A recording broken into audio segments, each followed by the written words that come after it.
All right, what's going on, everybody? Sorry to make y'all wait. I know it's a little bit after 7.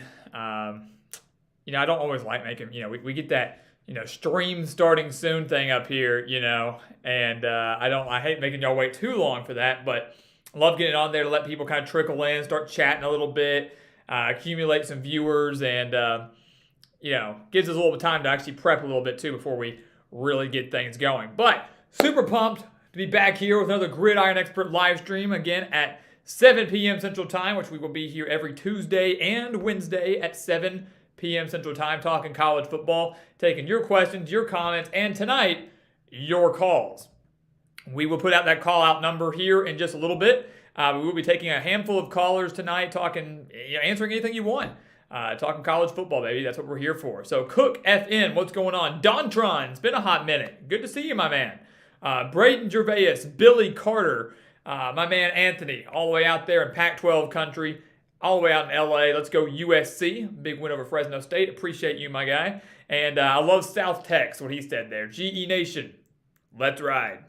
How about that? You want me to do like the flying thing like Russell Wilson did with the Broncos and or who was it? Who was it? The Eagles or the Falcons or whatever? The Let's Ride memes that have been going around just really just cracking me up. So, and we got 2 new people joining the Discord server. How about that? Dontron is in it. Vol Bill 99 is in it. That's what we like to see. Might have been Billy Carter actually that joined that, if I'm not mistaken. So that's what we like to see. Again, the Discord is available all the time, guys. Go sign up for that. Chat with us 24/7. That's what we love to have. Love to have that conversation. Love to build the community there. And again, we're just here to talk football, man. That's what we're here to talk about. So we're going to talk about one thing that we kind of have lined up. We're going to talk on the AP poll briefly, and then we'll start taking your calls and open up the lines and get going. We're really, really excited to bring this back. We had a lot of technical difficulties, but really excited to get back into taking some live calls. Not for every live stream, because we want to make sure everybody gets a fair chance to speak and get their comments answered. But for the most part, it should be really, really good. So again, shout out to Dontron, Braden, Anthony, CCD. What's going on? Maryland, big game against Michigan on Saturday. Very excited for that one. Braden going to Washington State, Oregon. That's going to be a great game. Very great game. Possible upset, too. Let's see.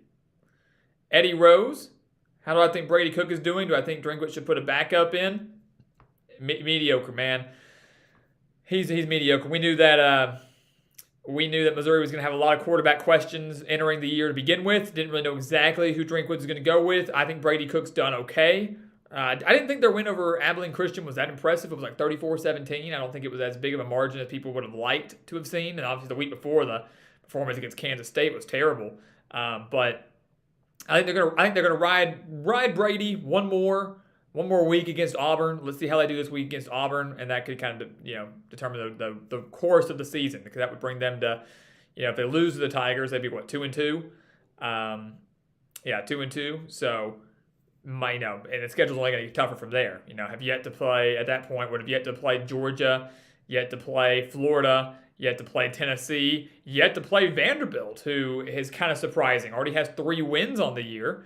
A Vanderbilt team that offensively has taken a major step forward. So that's not an easy win now for a team like Missouri. So a lot we'll talk on there. We're going to get to everybody's questions. I promise you guys. Again, I want to give a shout out to everybody that's joining the stream tonight, whether you're watching now, whether you're watching 30 minutes from now, whether you watch this tomorrow. We want to thank all of you for being here on another nightly live stream. Again, this is what we love to do. We're very, very excited to have every single one of you. And again, spread the word. Spread the word of our channel, guys. Like, comment, subscribe. Definitely hit that like button on this live stream, because that will boost our analytics tremendously. But help us grow the nation, guys. We, was it last week, celebrated 10,000 subscribers. We already have 100 more. So, we are growing at a rapid pace, and we love it. But it only happens because of you guys. So, spread the word to everybody. Spread the word about the expert picks. Again, I've been holding off on what the major secret is, right? What's the major prize? Well, here's the thing. If we sell 100 expert pick subscriptions this year, and that's our goal, and right now we're on track to do that, 100 expert picks by the end of the college football season, we are going to bring out a 24-hour live stream. That is what we're going to do.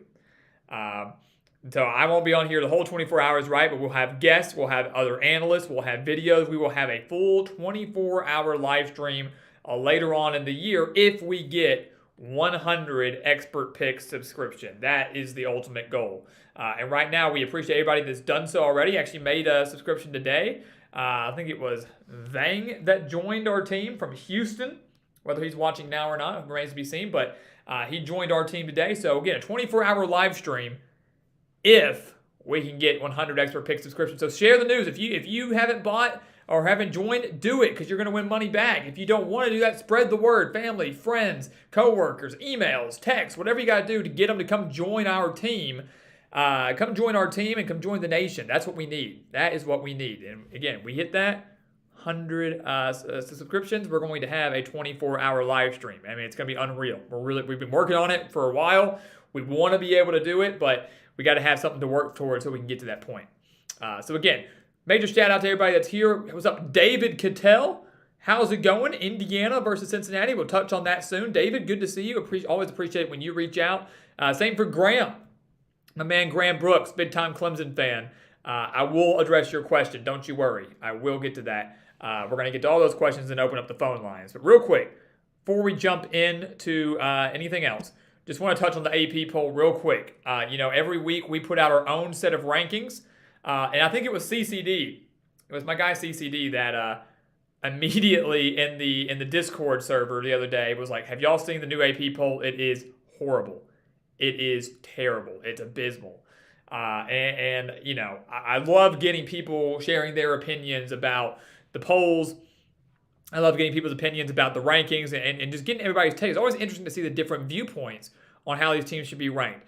Few things that I just want to touch on. The top 6, I'm fine with. I think we have Oklahoma above Clemson. But I'm okay with Clemson being there for now. So top 6, I'm not really that upset with. Those are to be the top 6 teams. I still have USC a little lower than 7th. I don't really think they're ready for that yet. I don't think they've played anybody to earn that 7th ranked spot, but tough test against Oregon State coming up. That could help their ranking for sure and help continue to rise up our rankings. We have USC at 16th right now, so still outside of the top 25. Top 15, excuse me. The one thing that was really interesting to me was Kentucky, and we'll come back to this, Kentucky jumping Oklahoma State. I would love to see the logic there. I'm just, hey, CCD, thank you, my guy. Appreciate you. Thank you. Big game against Michigan. Appreciate that super chat again. Super chat's always on. That, along with the expert picks, helps us out tremendously. And the super chats does work towards that 24-hour incentive as well. So thank you.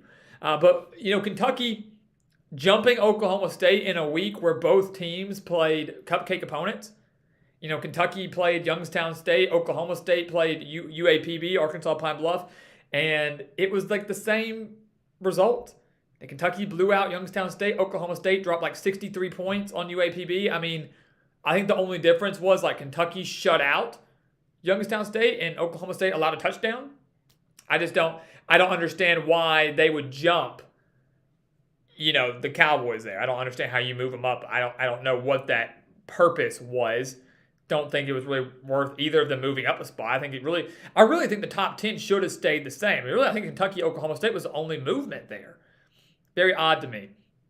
I think it was Dontron. He said Tennessee at 11th. That's shocking. 20th for Florida is embarrassing. I don't know if it's embarrassing as in you think they should be ranked higher, or if it's embarrassing as in, hey, we definitely don't deserve to be ranked. I'm not sure.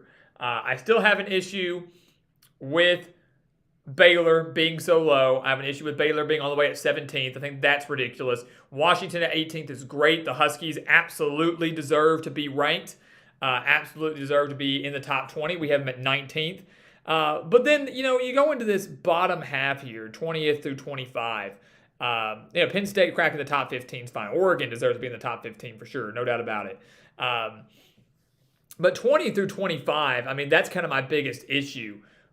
Florida is kind of an issue for me at being at 20th. Who have they beat, other than Utah? You got one good win over Utah, who is ranked higher. Someone goes, well, how is Utah ranked higher? Well, because Florida already lost to Kentucky. That didn't help their case. And you barely beat South Florida. That's a bad look. That's a really, really bad look. Also, let's keep in mind that Anthony Richardson has yet to throw a touchdown pass. He has 0 touchdowns and 4 interceptions. So that is a problem. That's a problem. Texas in at 22 is fine. Above Texas A&M, okay. The Aggies and the Hurricanes may have both been a little bit overrated. The Aggies jumped back, only moved up a spot. That's another thing. And then we'll cut it off. We'll cut the AP crap out after that. But we don't want to talk about it too much. But, A&M stays in the rankings after the loss to App State, which was kind of surprising. Beats a 13th ranked team in the country in Miami, who dropped 12 spots, which was shocking. Dropped 12 spots after their loss, an 8-point loss to A&M. And A&M only moves up like 1. So again, the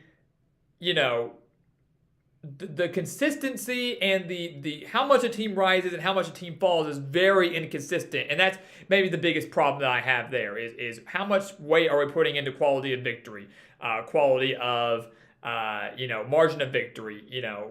It's just very wild and inconsistent, and I'm not a fan of it. I'm not a fan. So yes, the AP poll, as CCD said, very, very bad. Another struggle. We put out our poll yesterday, and we'll continue to do so every single week because we just simply don't agree with it. Just don't agree with the polls and how things are shaping out. So rough stuff.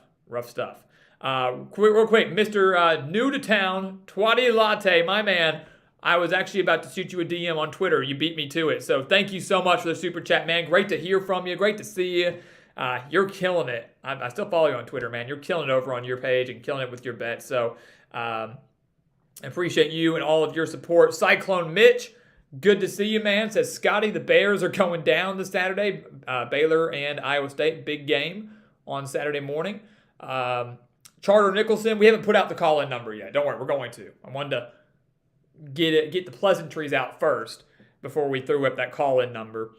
That way we weren't getting bombarded with calls where we got to do everything we wanted to do. So definitely want to put that out there. Dave, my man Dave, good to see you. Hey, GE Nation. Dave, always happy to see you on our live streams, man, and I appreciate talking to you throughout the week. Mark TR, he says, after Saturday's result, there is always the ACC Coastal to make fans feel a little bit better. Go Canes. Almost beat Texas A&M. Very close. Again, Charter Nicholson, really good to see you, my man. Thank you so much for your support. And for the last few years, does not go unnoticed and truly means a lot. So good to see you here. Clement, good to see you here. Benjamin Ormond, Paxton, Matthew Hazelhorst, sorry for your loss. Sorry for the loss for Kansas State. Really was hoping for a victory over Tulane. That's a heartbreaker, and definitely takes a little bit of the excitement, I feel like, out of this game against Oklahoma on Saturday. So I promise you, we are going to. You know what? Actually, screw it. We're gonna hit the last few comments here. Let me get to that real quick. Graham, real quick, says, you think Wake will be physical enough to put up a fight against Clemson? It seems like the last 10 years that Clemson beats them up, no matter how good or bad Wake or Clemson is. Great question. Luckily for you, Graham, we're going to have a prediction video out for that game on Friday. So remember, we always break down individual videos for the top 25 matchups. So we have Arkansas and Texas A&M coming out tomorrow. We have Florida and Tennessee coming out on Thursday. And then Wake Forest and Clemson coming out on Friday. To answer your question, I do think they're physical enough, and I think they understand that the urgency is there, right? The urgency is there. They're at home. It's in Winston-Salem. Last year they were a top 10 team, and Clemson blew them out in Death Valley. The urgency's there. They want revenge. They're going to be physical enough, no doubt about it.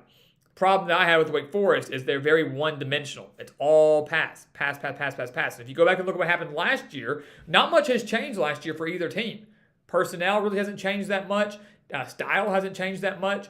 Clemson forced 3 turnovers. Their defense is better than they were last year. 3 turnovers against Wake Forest, had over 300 rushing yards, and out of those 3 turnovers, Clemson turned that into 14 points in a 21-point victory. So, Clemson has won 13 straight against the Demon Deacons. That's crazy. I don't care what team you are. I mean, winning 13 straight in any series is very, very impressive.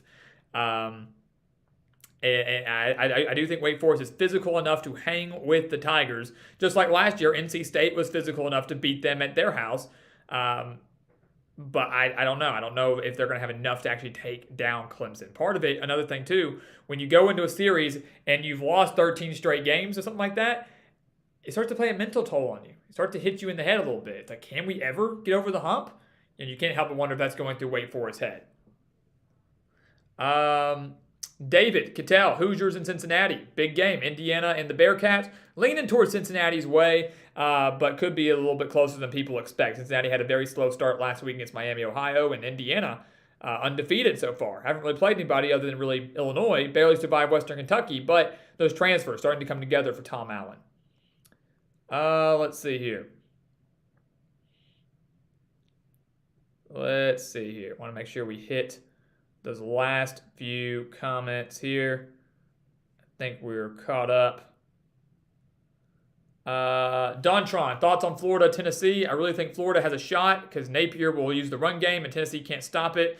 I don't know, man. Tennessee can stop it. Tennessee's only allowing like 83 rushing yards a game. So, I mean, I know they haven't played anybody great other than Pittsburgh, but, Florida wants to run the ball. And we're going to break this down in deeper detail on Thursday, don't worry. But Florida wants to run the ball, yeah. But Tennessee's rushing defense is pretty good. Tennessee's weakness so far this season has been the secondary. And Anthony Richardson has proven that he can't win the game through the air. So, kind of something to keep an eye on there. So, I do think Florida has a shot. Again, another series where they've won 5 straight. They've won 16 of the last 17, so that's another mental thing kind of going through Tennessee's head. But Tennessee's favored for a reason. Let's just put it like that. Florida has not looked good the last 2 weeks. Tennessee has. So I just, I'm leaning a lot toward Tennessee for sure. All right.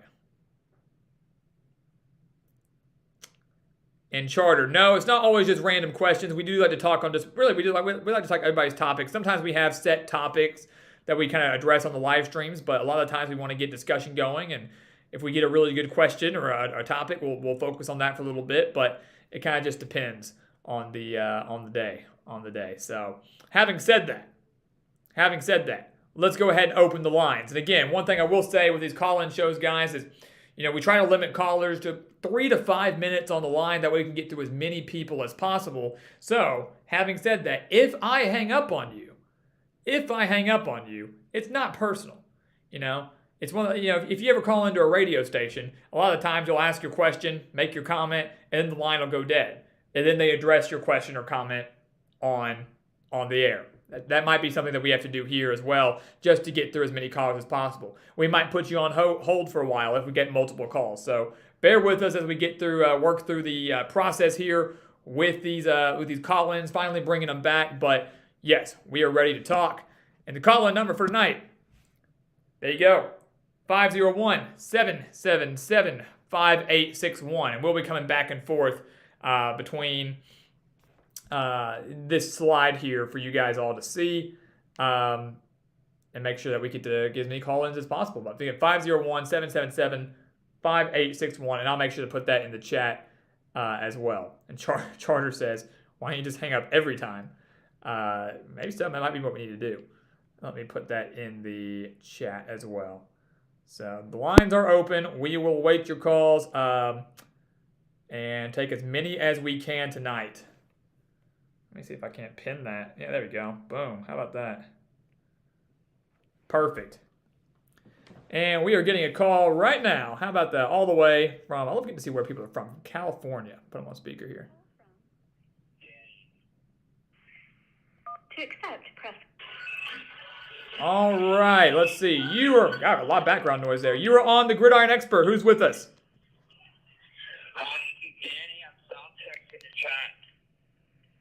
Hey, I'm sorry, I couldn't catch that. Who is it? Danny, I'm South Texas in the chat. All right. Hey, what's going on, man? How you doing? Hey, I'm doing good. I'm here in LA. Big UCLA fan. Had a pretty big scare last weekend against South Alabama. I almost thought we'd blow it. But the topic in general I wanted to talk about is the Pac-12 rankings. I think what the rankings are just completely wrong here. We've got Utah being ranked, and Utah, who have they beaten, really, so far? San Diego State, that's it. They got embarrassed against Florida last week, or not last week, week 1. And meanwhile, you got Wazoo, who took down Wisconsin at Camp Randall Stadium, not being ranked. You got Oregon State being two very good group of 5 teams not being ranked. And then you got Utah being at 13. I just think they're completely overrated. And other than that, I think Baylor also completely overrated. They got rid of Bohannon, brought in Chapin, and really, what have they done? They lose to BYU, who then got blown out by Oregon. So I just think that whole Pac-12 rankings are messed up. I think Big 12 is a little overrated too. Besides Oklahoma, I mean, who in that conference is even any good? Oklahoma State struggled with Arizona State, who's one of the worst teams in the Pac-12. Only Colorado is probably worse than them. So I just think the AP poll this week was just terrible. I don't know. What do you think, though? Yeah. Okay. Great question, James. And what we're going to do for you is I'm going to hang up on you real quick and address this on the stream. Does that work for you? Yeah. All right. I appreciate it, James. Thanks for calling in, man. Yep. All right. So that was James, all the way from LA, and again, that's kind of how we'll operate these calls, guys, with that. But great question and great topic. So for those of you who couldn't hear him, he was saying he disagreed. And we got the AP poll right here. We got the AP poll that was just released on our channel right now. He says the Pac-12 rankings are wrong. He agrees Baylor is overrated. So you take a look at these rankings, guys. His comment: Utah, who'd they beat? Well, he's right. They haven't beaten anybody. And here's something that we have to keep in mind with the rankings. You've got to keep in mind one thing is, Utah started the year off as a top 10 team. Started the year off at number 7. Excuse me, Danny. It said James on my phone. I'm sorry, Mr. South Text. If you want to use your actual your YouTube handle, especially if you're chatting, that would work too. But I apologize. It popped up as James on my caller ID. Apologize. But saying Utah is overrated, right? 7th in the country, fall to Florida. Let's make one thing clear, though, and we'll come back and forth between rankings. They didn't get embarrassed by Florida, okay? They didn't get embarrassed by Florida. Florida put up a lot of yards, put up 29 points on them, but Utah was like 7 yards away from winning that game through an interception in the end zone. Marched right back down the field, had a chance to win that game. If they beat Florida, are we talking about Utah being overrated? If they beat Florida, Utah is still a top 10 team, most likely. Yes, they didn't. Southern Utah, San Diego State, those are nobodies, sure. But, to say that they were 7th and that we should drop them all the way down to, 20th, 21st, whatever, I think is a bit of a overreaction. This is still a really good team. They were a top 10 team to start the season for a reason. Loaded with talent. Now, Utah screws up and, loses to Arizona State this Saturday, or, is unable to win out like many people thought they could, win 11 or 12 games. Well, then we'll come back and talk. But I don't think Utah's overrated. And honestly, I think that their 13th ranked spot is justified. I still think if you're looking for the best Pac-12 team in the country right now, for me, it is Utah, not USC. But you got USC ahead of them. So USC, then Utah at 7 and 13. He was talking about Wazoo. I agree. I think Washington State is getting snubbed a little bit, not being put in the top 25. But again, who have they beat? They beat Colorado State. They struggled early against Idaho. Got a good win over a ranked Wisconsin team, which is a very difficult thing to do on the road. That's it. Washington State will be ranked if they take down Oregon, who obviously, as we see, is number 15 in the country right now.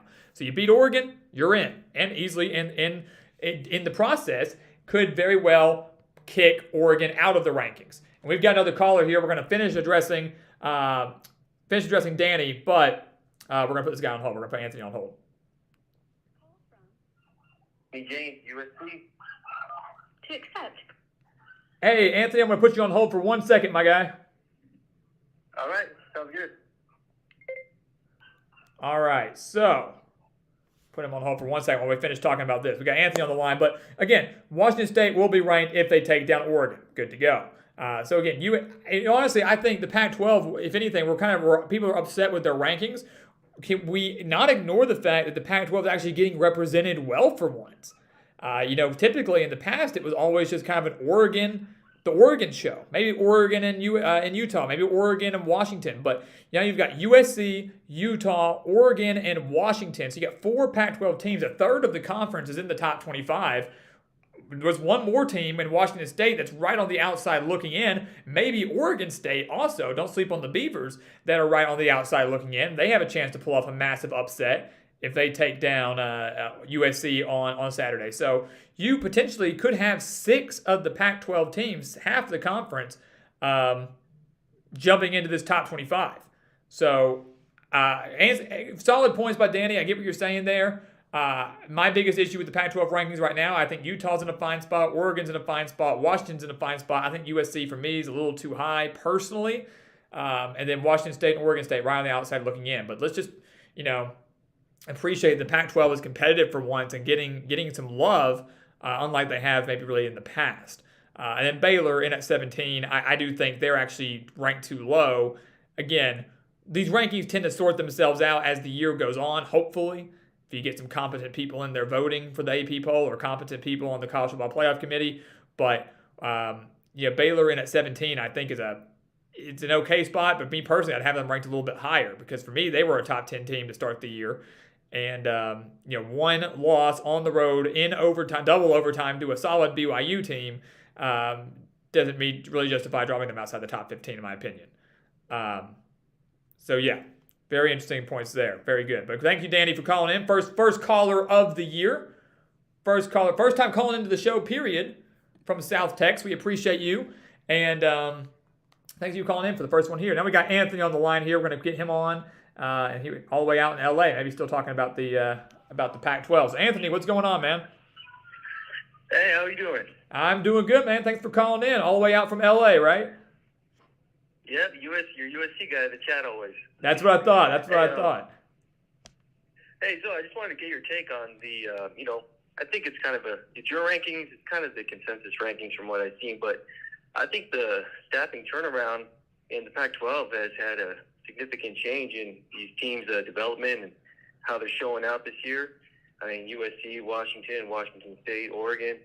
And I just want to see your take on, if we can see this kind of, going on throughout the rest of the season, if it's going to sustain the success it's had. And maybe there's a little way for Arizona State to get in the fold. But, just want to get my take out, my question, and fight on. Awesome. I appreciate you, Anthony. Thanks so much for calling in, man. And like I said, fight on. I'm ready for that Oregon State game on Saturday. Yeah, for sure. All right. Have a good one. Hey, you too, man. That was Anthony out in LA. Great question about the Pac-12. Just kind of the passing of the torch for a lot of these programs, guys. And I'm going to pull up the rankings again because we're kind of talking about the elite Pac-12 programs right now. So you take a look at USC, Utah, Oregon, Washington. We mentioned Washington State, Oregon State. He even mentioned Arizona State. A lot of new turnover within that conference, right? We're seeing a lot of new coaches.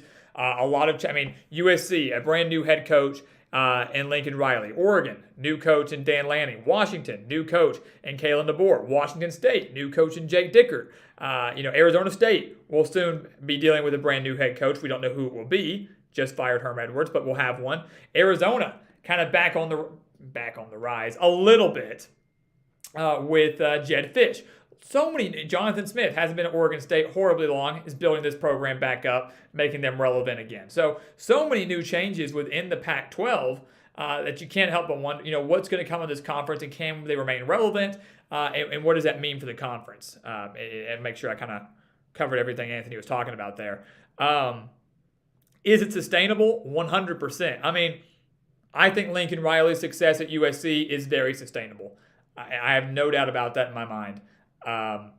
This is a very good USC team. Again, I know I don't have them in the top 10 like some have. And we're getting another call from Little Rock. I'm going to get back to this question for sure. 1 second here.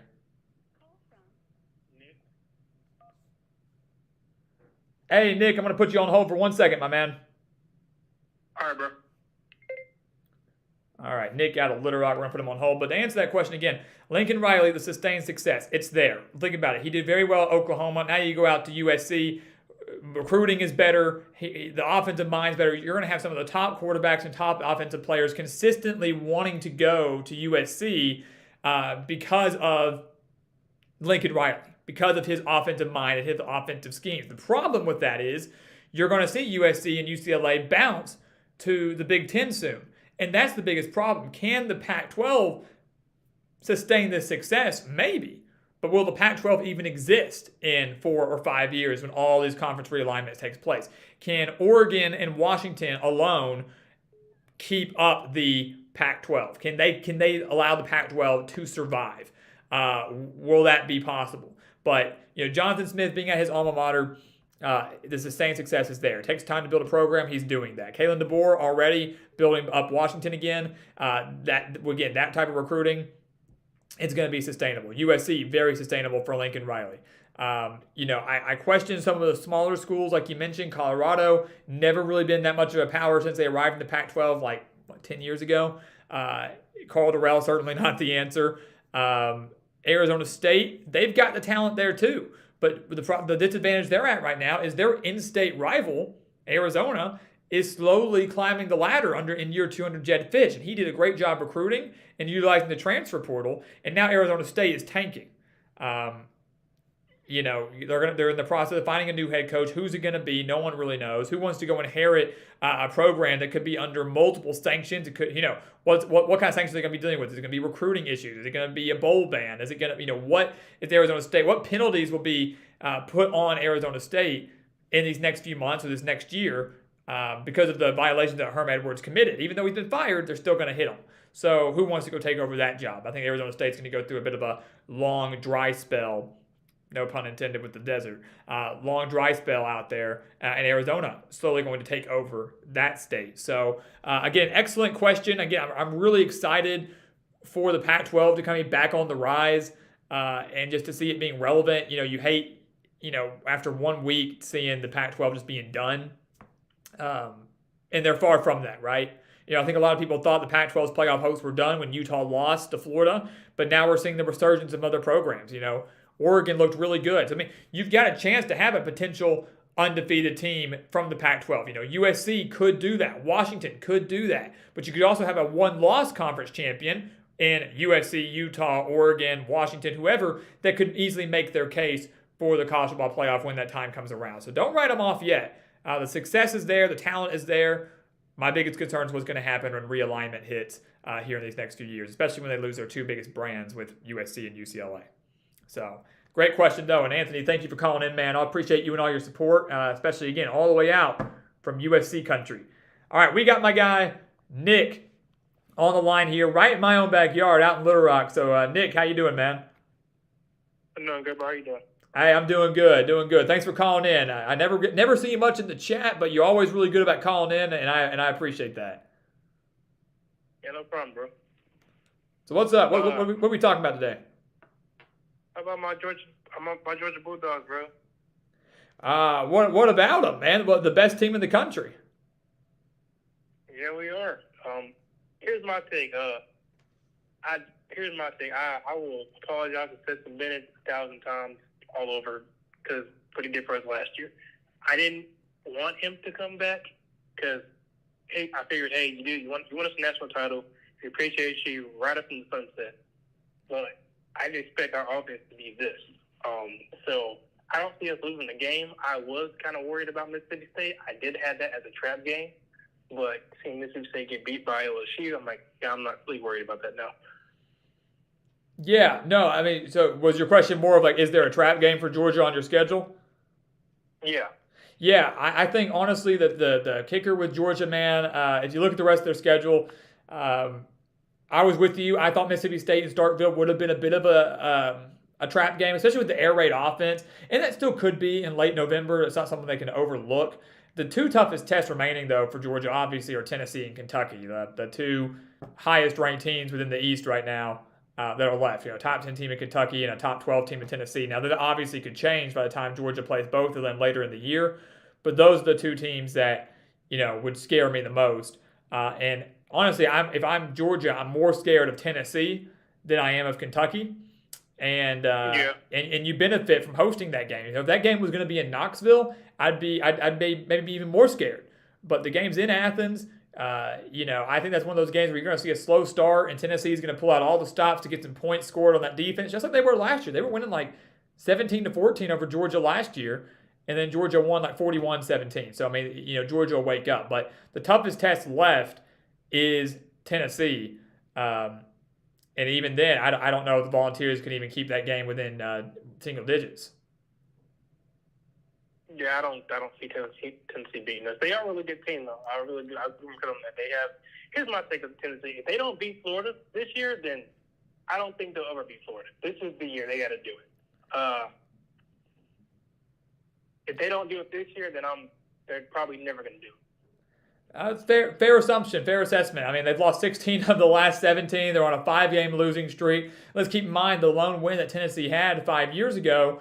They were down like 21 points and then kind of saw a major comeback under Josh Dobbs, was able to get that win to snap that streak. If they hadn't pulled that one out, it would have been a, 17 straight losses to the Gators. So I agree with you. This is the year at home with game day with this team. This is the year that Tennessee has to end the streak and maybe show a passing of the torch. Florida will be fine on Billy Napier, but would be a bit of a passing of the torch in the SEC East, where Georgia's still number 1, but Tennessee right behind them at number 2. Sure. Hey, man, what about I know we'll probably agree on this. When is Jeff Collins going to get fired? At Georgia Tech, Jeff Collins will be out by the end of the year. Jeff Collins is gone from Georgia Tech by the end of the year, and he actually could become yet another Power 5 coach. And we've seen Scott Frost been fired, Herm Edwards has been fired, and I really could see Jeff Collins being fired by the end of this week, possibly, if they get blown out by UCF, which they're about 20-point underdogs heading into that game. So it would not surprise me to see the Knights just blow them out. And if that's the case, I could see Georgia Tech pulling the trigger and getting rid of him. Here's my thing. I don't really think Georgia Tech cares about football. Like, I don't think their administration or their president cares about football, because if they did, they would have fired Jeff Collins last year. He deserved to get fired last year. And if they don't fire him this year, and that proves my fact, they don't really care about football. Yeah, and we'll close with this, Nick. What I will say on that is I think they do care about football. I think they just made a very poor hire. When Paul Johnson left or was let go, however you want to phrase that, when Paul Johnson left and the triple option ended at Georgia Tech, and they decided to bring in someone, they didn't bring in, a Troy Calhoun from Air Force or a Coach N from Navy or Jeff Mungan. They didn't bring someone in that knew how to run the triple option. Georgia Tech, with the talent they had, switched to a more of a pro-style offense in Jeff Collins, and it was going to take some time to build. And they knew that. But to consistently only win 3 games, 3-9, 3-9, 3-9, it was unacceptable, not good enough. Georgia Tech obviously does hold themselves academically to a much higher standard than some of the other schools they do compete against. Still no excuse, because Paul Johnson was able to win consistently there. We saw them win an Orange Bowl in 2014. We saw them consistently as a top 25 team. That is their moneymaker sport at Georgia Tech. Out of the big 3 in football, basketball, baseball, football is the one that typically has been the most successful, typically has been the moneymaker, as it is at most schools. But I agree with you. If Georgia Tech, if the administration chooses to give Collins one more year after this, which I highly doubt they do, then I agree. They would just say they don't care much about football. They're done with it. But 3 straight 3-9 seasons, one season now that's shaping up to be another 3-9 season or worse, I imagine they'll be done with him. They might give him to the end of the year, but he'll be gone. He'll be gone by the end of the year if they give him that long. One more question. Do you think Arkansas will make a New Year's Six bowl this year, and do you see them beating A&M? I do, and I do. I think Arkansas does beat Texas A&M on Saturday. I think it's going to be very, very close, but I do think they will win that game, and I do think Arkansas will make a New Year's Six bowl game, assuming they only have 2 losses or less. That's going to be the key. That will be the biggest key there. All right, Booking. Thank you for taking my call, man. Appreciate it. Yeah, anytime, Nick. Appreciate you, man. And go Dogs. Good luck, man. Dogs, man. All right, that was Nick, and we're going to take a call all the way from New York real quick. Let's see here. All right, you were on the Gridiron Expert. Who's with us? This is your boy Contude. How you doing? Hey, how's it going, man? Oh, good. Good. Chilling night on the Gridiron Expert. What was that? Chilling night, Gridiron Expert. Hey, that's the goal, man. We always enjoying a little chill night here on the channel, man. Enjoying these call-ins, enjoying talking ball. Yeah, obviously, like week 3, what fun! Now we're week 4. I'm excited. Obviously, you know the matchup I'm excited for sure. Right. Yes. 100%. Yeah. So what do you think about that game now that you've seen both teams play? We are talking about. Are we talking about Rutgers that we're talking about? Yes, Rutgers, Iowa. That's what I thought. Okay, I just wanted to clarify. Sometimes I couldn't hear 100%. Yeah. After seeing both teams play, here's my take on Rutgers and Iowa. I picked in an upset in the summer when we did our game-by-game predictions. I picked Rutgers to beat Iowa. A lot of people were shocked by that. I was taking the reigning Big Ten West champions to lose in Piscataway. And, my logic there was this. Iowa's offense is abysmal. It's horrible. It's so bad. And while Rutgers' offense isn't anything necessarily special, especially with so many quarterback questions, their defense is pretty dang good too. It's been pretty stingy under Greg Schiano. I mean, just for those of you that aren't too familiar with Rutgers and Iowa, the over-under for that game is like 35.5. Like 35.5 points. That's your over-under for an entire football game. So that shows you one of two things: either how bad these offenses are or how good these defenses are. But I'm still standing by my Rutgers prediction. I'm still standing by my Rutgers pick. I'm picking Rutgers to win that game. I think with the home crowd on their side, they definitely have a better offense than Iowa. And so it's really my biggest thing. As long as Rutgers takes care of the football, doesn't allow the Hawkeyes to get a defensive or special teams touchdown, I believe they will win that game. Yeah. I think the main reason Rutgers is an underdog is because there's three reasons. One, recent history. Two, it might be an overreaction to Rutgers struggling with Temple and Iowa just beating Nevada. Sure. And then I think the third reason is because something which is shocking. Rutgers hasn't won a Big Ten home game since 2017. Yeah. That going back, way back in the, Kyle Flood, Chris Ash, those days back when they were actually winning Big Ten games relatively consistently. Yeah. So let's see if this is the game that Rutgers gets off the schneid. Yeah, I really think that they will. And that is a crazy fact, right? The fact they haven't haven't won a Big Ten game since 2017 at home. That is sad. And they've come close. A couple of years ago, they were really close to taking down Michigan. Would have been a monumental victory for them. We've seen some close calls under Schiano where they just couldn't get over the hump in winning that conference game. I think this is it. And I like your comment, too. Last thing we'll say here about kind of an overreaction. A lot of times we do see the books do that. Iowa beat a Nevada team that's nothing. Nevada isn't anything to brag about. They won that game, 23-0, 27-0, something like that. And so they viewed that as, whoa, that's a pretty solid offensive outing for Iowa. Posted a shutout. Rutgers struggled against Temple, which was bad. Should have blown them out by a lot more.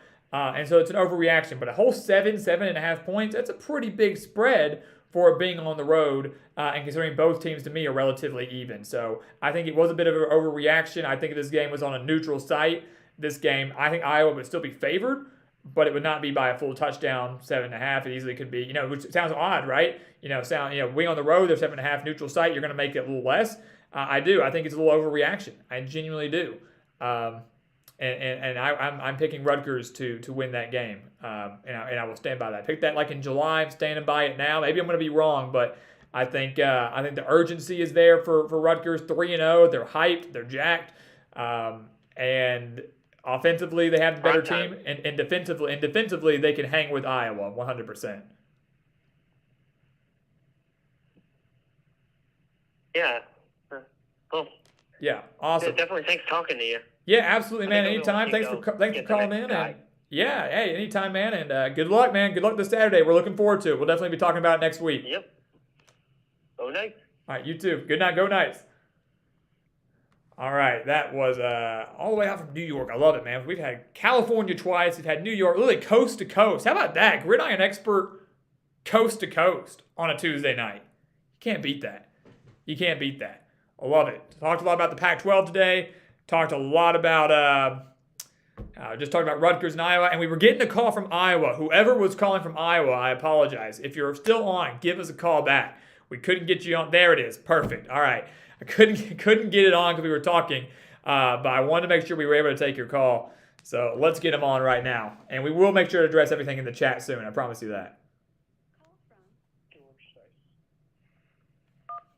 All right, I know who this is. Hey, George, how's it going, man?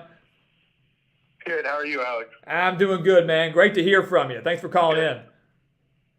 Yeah. Firstly, I was just going to say it's been a pleasure following your success over these years. I look forward to many more. And then my question would be, just based on your opinion, how close do you think the third place battle really is between Ohio State, Michigan, Clemson, Oklahoma, maybe even NC State? How close do you think that is, or does one team stick out over another? Yeah, that's a great question. Well, first, I appreciate it, man. Thank you so much for that first comment. Like you said in the stream a while back, you've been here pretty much since day one, since we were a baby channel. We didn't have too much going for us then. So appreciate you, all the kind words and the support over the years. It means a lot. Love getting to get familiar voices and names on the phone. So first, I want to say thank you for that. And then the second thing with the question, that third place battle, in terms of the rankings, is I'll pull those back up real quick. Excellent question. You got Ohio State's in at 3, but Michigan, Clemson, Oklahoma, factor in a USC. He said NC State. I mean, any of those teams right there fighting for that third spot, really behind Georgia and Alabama, which to me still are the two undisputed teams in the country, number 1, number 2. I don't think you can dispute that. I'll be honest with you, George. I really think it's not as much of a battle as people think. And I really think it's only a battle right now between Ohio State and Michigan. I still have my doubts on Clemson. I don't want to, but I don't trust their offense for anything. Until they make a change with Cade Klubnik, I really don't think I have faith in DJ Uiagalelei being able to win a I think they might be able to get past Wake Forest. I really do. But if I were putting Clemson against Michigan right now or Clemson against Ohio State, I don't think I'd be picking the Tigers. I look at Oklahoma. We haven't seen too much from them. Offensively, they're phenomenal. Defensively, certainly have improved with Venables as their coach, but are they defensively sound enough to beat the best offense in the country in Ohio State? I think it's a two-team race for that third spot between the Buckeyes and the Wolverines. I think Michigan matches up very well with them. We saw that last year, obviously, when they beat Ohio State finally in Ann Arbor. Offensively, still the edge goes to Ohio State, but you can make the argument that defensively the edge goes to Michigan, despite Ohio State adding in Jim Knowles. So I don't think the race is as tight as maybe we'd want it to be right now, but granted, we only are 4 weeks into the season, and sadly, we won't get to see Ohio State take on Michigan until the season finale. But my gut is leaning towards really it's more of a two-team race for that third spot between the two of the biggest rivals in all of sports. Interesting. Okay. Well, I appreciate your time. Hope you have a good night. Yeah, I appreciate you, man. Thanks for calling in, George. And again, thanks for all the support, man. Yep. See ya. Yeah, have a good one. All right, we got Mitch on the line here from Iowa. I love getting Mitch on the line here. Hold on. Pull him up. Hey, what's going on, Mitch? How you doing? Good, man. How about yourself? Hey, man, I'm doing good. Good to hear from you. Yeah, it's been a while, man. It's been a hot minute, but man, I know you're getting busy. I know you got a lot going on, and but I know you've got to be pumped too, right? 3-0, big game against Baylor this weekend. Can't really be can't be too disappointed with that, right? Yeah, 4-0 for the first time since 2000 will be pretty good. Yeah. No, tell me about what you mean. Yeah, first time since 2000. I just in the Matt Campbell era, guys. I mean, this 2000. And that game against Baylor truly is going to be a barn burner. I'm really excited for that one. Yeah, it's really going to be a physical game. It always is with Baylor, man. Yeah, we saw that a few years ago with that brawl, I would say. Oh, yeah. I just saw that on Twitter, like, right before I called in, too. Oh, really? Yeah, I remember watching that thing live and just, I never really seen a college brawl get that out of hand. So, as a viewer, that was really fun to watch, especially since I didn't really have a dog in the fight. But, yeah, still one of the craziest fights I've ever seen. Yeah, it is. But, yeah, what's up? We got a question or a comment tonight? Yeah, I got a question. So, you see Iowa State winning against Baylor. Like, where do you see them, as in the Big 12 going forward? Like, top 5, top 3? What's your thoughts? After the game against Baylor. Yeah. Yeah, so I've actually got, I'm predicting Baylor to win that game. I know you're probably not pumped with that, but I mean, I said that in our video we put out today that it truly was a toss-up game for me. Baylor is actually an underdog. It's going to be a very physical game. Ames is not an easy place to play. We know that. So I'm not going to be shocked in the slightest if Iowa State wins that game. I'm picking Baylor, but I'm not going to be shocked at all if Iowa State wins. And a win would catapult them into the rankings. 10 teams in the Big 12, as we know. Even after what I've seen through 3 games, even before the Baylor game, to me they're in the top 5. I think you've got your, Oklahoma State, Baylor. I think to me are your maybe top 3. I'll pull up our AP poll again there. You got Oklahoma there, Oklahoma State, and then obviously Baylor. Those are your top 3 ranked Big 12 teams. Texas is in there. Still not completely sold on Texas. We'd really like to see more consistency out of them. Everybody's basing their success after a 1-point loss to Bama, which was great, but how many times could they do that? Play them 10 times. How many times is Texas going to come that close? I'd love to know. But Iowa State's a top half Big 12 team to me for sure. Maybe even top 4. They're extremely well coached. They've, I think, exceeded expectations in their first 3 games. I mean, to go on the road to Kinnick and beat Iowa, snapping that losing streak there. We were talking about that between Florida and Tennessee, how difficult it is to end a streak, let alone doing it on the road.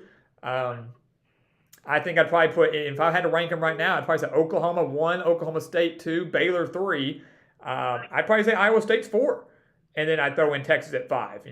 Kansas is improving, but not there yet. Kansas State just lost to Tulane, not there yet. Tech's in there. Who else am I missing? Obviously, TCU struggling a little bit. But, yeah, I'd say they're a top 5 team, but for me, probably top 4. Yeah, this Oklahoma team this year just looks different, man. Like, the way they play both on offense and defense, like, it's crazy. Yeah, and that's, once again, I think the beauty of just Brent Venables, what he has accomplished. If Lincoln Riley was still at Oklahoma right now, they would still have an electric offense. There's no doubt about that. But would they be sound and as physical and as aggressive defensively? The answer is probably not. So Venables knew that. He's a defensive guy. So he went out and hired a brilliant offensive mind in Jeff Levy, got one of the best transfer portal quarterbacks out there in Dylan Gabriel. The offense hasn't missed a beat, but now they're defensively sound because they have the best defensive mind in the game leading them as their head coach. And you're right. So something does feel just different about this Oklahoma team. Yes, we haven't really seen them play anybody other than Nebraska, which to win that bad at Nebraska is still impressive. But I'm with you. I mean, something just feels – there's a feeling in Norman, a feeling maybe in the Big 12 that was never really there when Lincoln Riley was there. Yeah, I agree. Like you said, the way they play like really hard, really physical, and just to dominate in Lincoln is something not a lot of teams could do. Yeah, I fully agree. That's not a. Even when Nebraska is down, that's not an easy place to play. Even when Nebraska is down, that fan base is one of, if not the most passionate and dedicated fan base in all of college football. So you're dealing with a sold-out crowd almost every time, and to win that,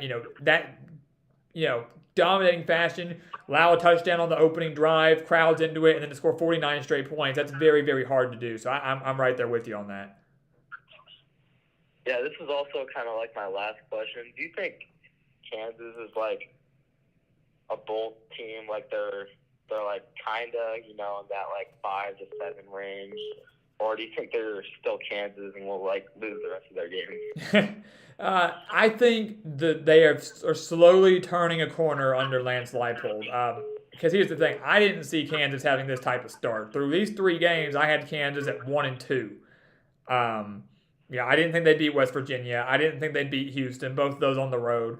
I did think they'd beat TCU, and I'm standing by that. People thought I was crazy for that. That's before we saw a good camp. So I think they got at least 4 wins. I think they're going to beat TCU. The problem is they're not to the point of beating, I don't think they're to the point of beating Iowa State or Oklahoma State. But I do think I think they're going to flirt with bowl eligibility. I mean, if you give them a win over TCU, that's great. That's 4 wins. But then where are your other 2? Do they beat Texas again? This year it's in Lawrence, so maybe they can get one then. Do they beat Texas Tech? That's possible.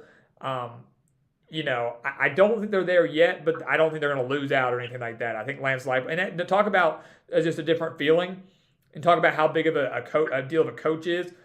Lance Leipold in year 2 has transformed the culture and has gotten his players to want to play for Kansas, and has them playing a very aggressive and passionate style of football that we haven't seen from Kansas probably since 2007. So, I don't think they're going to go back to their typical Kansas ways, but I think they're maybe 1 year away from finally breaking through to that bowl game.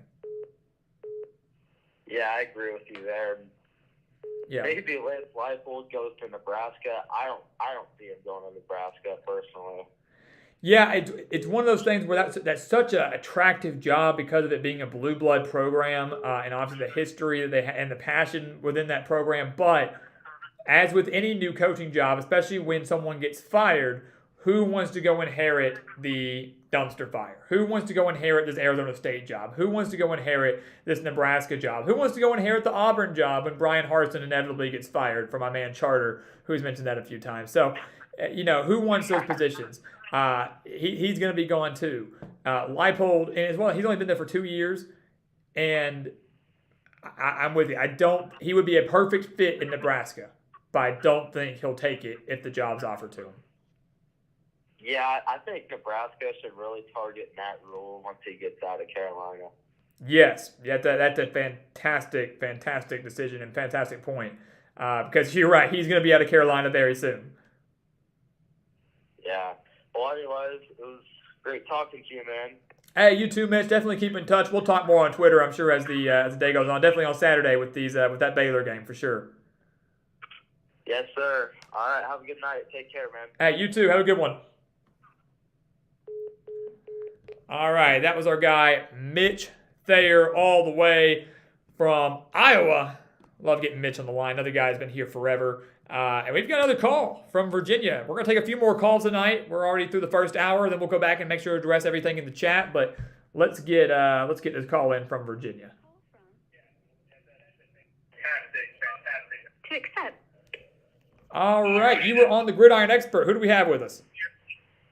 Luke, and so I'm from Woodbridge, and I'm a Penn State fan. Okay, what's going on, Luke? Good to have you, man. Good to have you too. So what's up? What are we talking about? We're talking about Penn State? No, we're talking about the Big Ten and how it's going to expand. Okay. Yeah. My whole thing, Luke, with expansion is I think it's not the worst thing in the world for sports. I think it's inevitable. I'm not the fan of this expansion. Bringing in USC and UCLA over to the Big Ten and possibly more. I know Washington looked into it. I know Oregon's looked into it. I'm very much against that because all these conferences, every conference we have is mostly based on geography. It's a geographical region. And so now we're going to bring in 2 teams from California all the way to the Big Ten, where there are going to be some years where a USC or a UCLA is playing Rutgers in Piscataway, or Rutgers has to travel to California. I mean, all these Midwestern teams are going to be... Money. What was that? It's going to be a lot of money to pay for. Yeah, the thing is, these universities and these programs have that money. They've got the money to fly these programs out there to play a game. But, right now when Wisconsin plays Iowa, on the road or vice versa, these teams might be leaving on a Thursday to get down there. Well, if you're flying literally across the country, these players are going to have to leave on a Tuesday or a Wednesday. And that's going to be only a few days after they've played a game on Saturday. It just, geographically, it makes no sense. For the sake of the game, it makes no sense. But ultimately, what this comes down to, as you mentioned, is money. It is a business.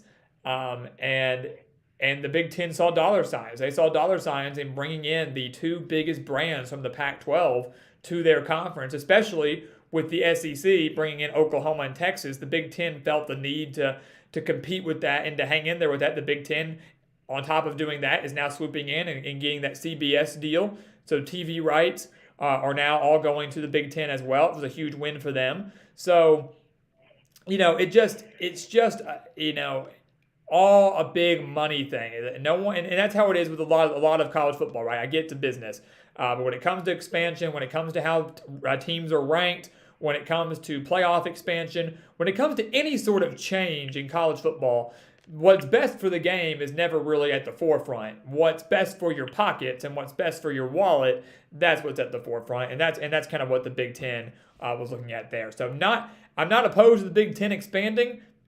What I am opposed to is who they're bringing in. That's kind of where I'm at. What about the Big Ten East? That's going to be a tough division to win. Yeah, Big Ten East is Ohio State until proven otherwise. Which, I mean, last year I know Michigan got it, but this year it's Ohio State still proven other. But everybody's tough in that division. I mean, Ohio State, Michigan, number 3 and number 4. I mean, again, look at the AP poll there. Number 3 and number 4, both in the Big Ten East. You've got Penn State, that is also in the Big Ten East. I mean, Michigan State was a top 11 team up until last week when they fell to Washington. Maryland is no slouch in the East. Rutgers is 3-0. I mean, like you said, very, very, very tough division. That, again, only has a handful of true contenders. I think Ohio State, Michigan, and Penn State are really the only people that could win that division, but they could all beat up on each other. And that's going to be that's going to kind of be the fun part about it.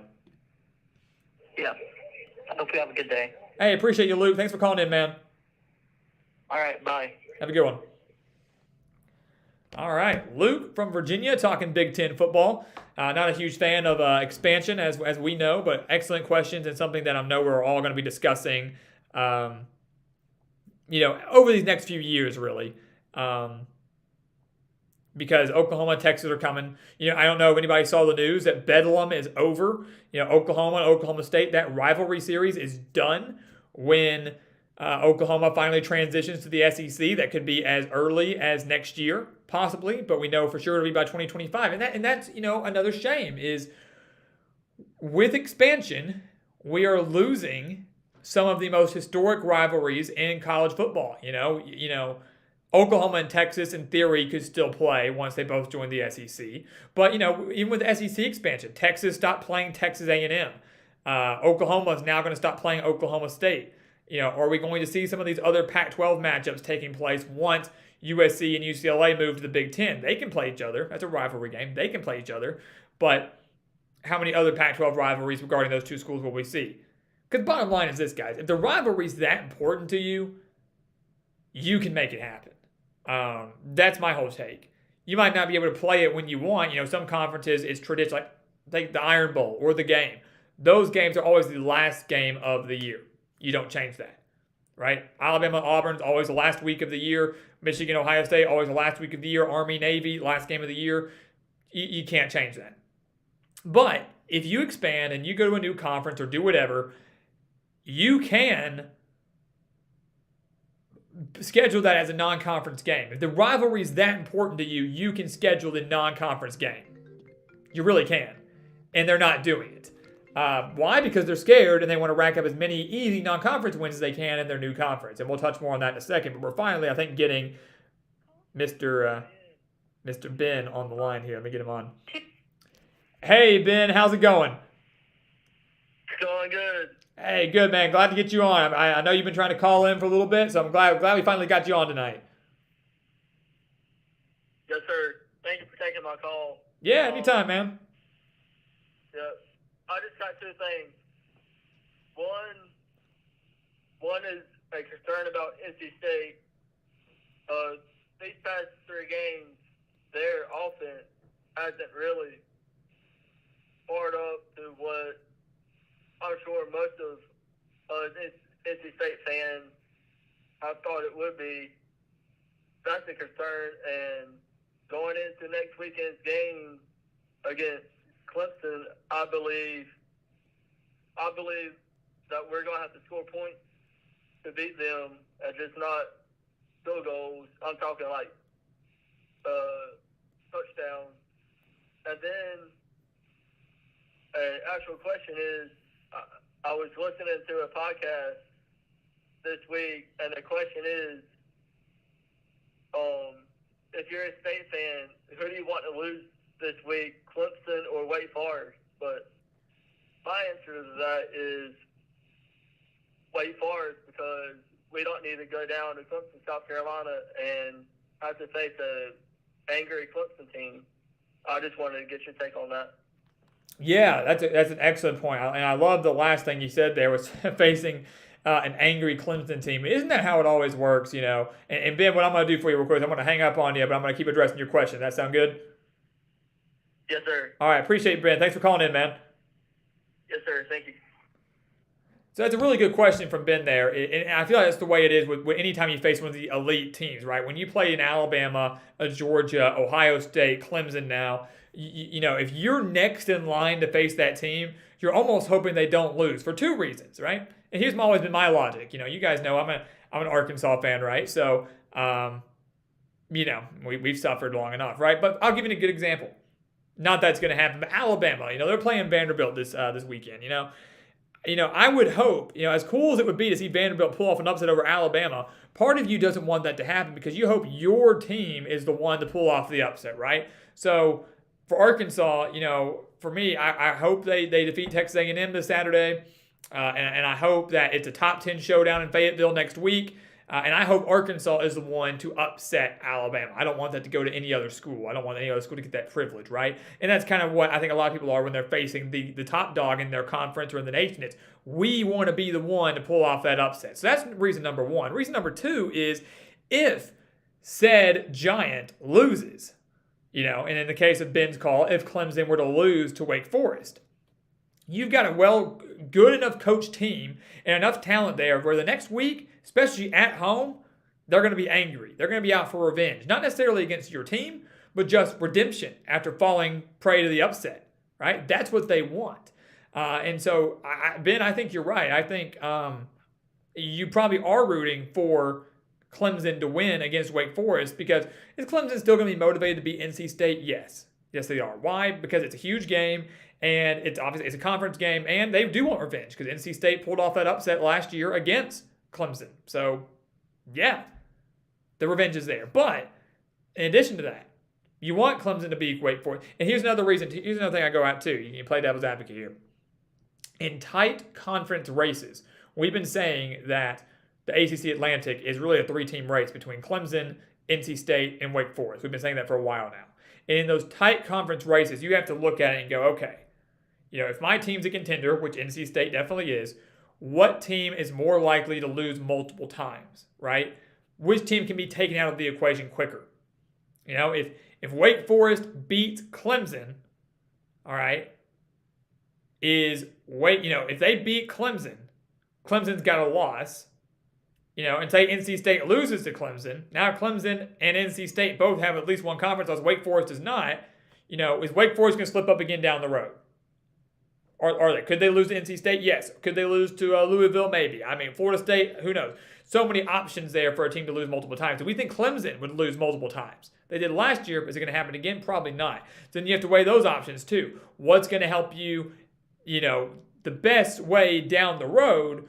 What's going to help you out the most in terms of your conference race, in terms of you getting into that conference championship? You know, even if you slip up somewhere, NC State, man, we lost to Clemson. Okay, it's only one loss. As long as Clemson loses two more times, we're good to go. So I was playing devil's advocate there because if Wake Forest beats Clemson, that helps you. Wake Forest beats Clemson, you lose to Clemson, okay, you each have a loss. I can guarantee you Wake Forest is going to slip up somewhere. Could be to NC State, could be to somewhere else. So now it's a two-team race between Clemson and NC State. I mean, again, I know it gets kind of confusing. It'd probably be easier to write down, use our whiteboard for a little classroom session, but that is something you got to think about. But yes, if I were you, in the sake of for what you said, Ben, I go Clemson. I think Clemson does win, most likely. They beat Wake Forest. You don't face an angry Clemson team the next weekend in Death Valley. For sure. 100%. Excellent question. Excellent question. And these next few weeks are going to be very telling for the ACC Atlantic. Very, very telling for the ACC Atlantic. And I'm really, really excited for that, for sure. I want to give another shout out real quick to my man David Cattell. Really appreciate you, man. Thank you so much for that. Love the energy and depth of knowledge, historical and current players and coaches. Thank you very much for that. First off, for you, go Hoosiers, right? I know you're a big Indiana guy, so I hope they do well. And excited to see them play Cincinnati on Saturday. But I thank you very much for that comment. That is definitely what we try to bring to the table every single day here at the Gridiron Expert, whether that is on a live stream or just a normal video. We are looking to just pump you guys full of knowledge, but also have fun. Because here's the thing, and it's something I want to make sure I do stress a lot. We know a lot, sure. We bring a lot to the table, but you guys know your stuff too, man. You guys as fans, you know your stuff. You know stuff about your team. You know stuff about the country. So we like to be able to try to bring some things to the table that maybe you don't know, but we also are very well aware that you guys are very knowledgeable yourself, and that's why we really enjoy these live streams and just talking in the comments too, because we're having really good, thought-out conversations with you guys about college football. So, Dave, again, thank you very much for that. Really appreciate it. For that comment. And hey, Max, thank you so much for that super chat, man. Thank you very, very much for that one there. And I'm actually about to, since we've been talking for about a little over an hour, we're probably going to cut off the lines and make sure I come up and make sure I hit as many comments as I can tonight. That's how we'll mostly do these call-in shows. But Max, thank you, man, for that. Bama gets everyone's best game. It's their Super Bowl. Bama will make it 14 straight against Arkansas. Sorry. Hey, man, I hope you're wrong. But you're probably right. It's one of those games, too, Max, where, for me, a lot of times when it comes to long streaks like that one, 13 straight losses for Arkansas, it's like, I can't pick Arkansas to beat Bama until I see it. That's kind of how it was these last few years with Michigan, Ohio State. I couldn't pick Michigan to beat Ohio State until I could see it. Until I saw it happen. And, minor streaks I can get behind, right? Like, minor streaks, like, five games for Tennessee, Florida. That's a long streak, but it's nothing like 13, 14 years. So, that's a little bit easier to overcome than 13, 14 years. But can't always pick them until I actually see it happen. So, hope I'm wrong, but you're right. Bama does get everybody's best game because for over a decade now, they have been the target. They've had a target on their back. They were the top team in the country. So, yeah, it is their Super Bowl. Regardless of what team you are, playing Alabama is the Super Bowl, which, as a Bama fan, has to make you feel pretty good, right? Frustrating, sure, especially those rare occasions where you lose, but it has to make you feel good because that just shows you how good your team really is. But, Max, thank you so much again for that super chat. I know you, Twatty Latte, CCD, you guys have hooked us up. I really, really appreciate that. And, again, want to make a plug, but not only for the super chats, but for these expert picks here. Again, stressing how important those are because, again, if we sell 100 expert pick subscription, guys, we are doing a 24-hour live stream. We are doing a 24-hour live stream right here on the channel. We'll have guests. We'll have so much analysis and context. It very well could be on a Saturday where, we are sitting here talking with you guys. We're watching games live with you. But that's kind of our incentive and our goal. If we can get to that point, we're going to bring that out. We're going to do that right here on the channel. So the expert picks, again, link for that down in the description. And again, it's one of those things that benefits you guys. It's not like you're just cutting us a check, right? You're buying these picks, but you're benefiting from them because these picks alone have beat out 80% of the national analysts each of the last 4 years, not just last year, each of the last 4 years. We're hitting over 63% of our bets so far this year. So again, guys, we really hope to reach that goal by the end of the season, which again is in January when the national championship hits. We're hoping to reach that goal through you guys, hoping to reach that goal through the super chats.